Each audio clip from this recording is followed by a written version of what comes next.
Two space accidents raise issues about private space companies, a long-standing problem of evolution may well have been solved, and the Met Office is to get a brand new supercomputer.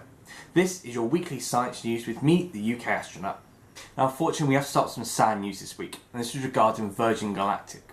The spacecraft Spaceship Two was released at high altitude, but there was some kind of malfunction during the flight, and it crashed down to Earth, killing one of the pilots and injuring one of the other ones, though thankfully it doesn't seem to be a serious injury on the other one.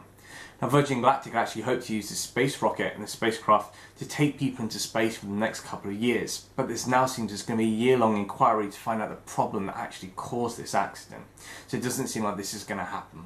Now along the Virgin Galactic incident, there was also another accident with a private space company. Now this was a rocket that's supposed to be taking supplies up to the International Space Station and also some space missions.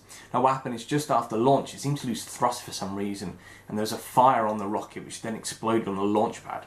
Now, thankfully no one was injured, no one was killed, but it does raise a lot of problems, especially because these rockets are potentially going to be used in the future to take humans up into space. Now thankfully no one was injured and on board with just supplies this time of space missions, but obviously this is a very worry that humans could soon be on this.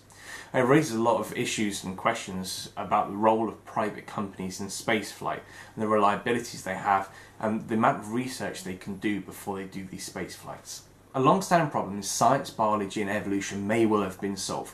The problem is that when we look back millions of years ago, we find it took a very long time for life to evolve. We have very simple life for a long time, but it took a very large number of years for more complex life to evolve, and we weren't really sure why.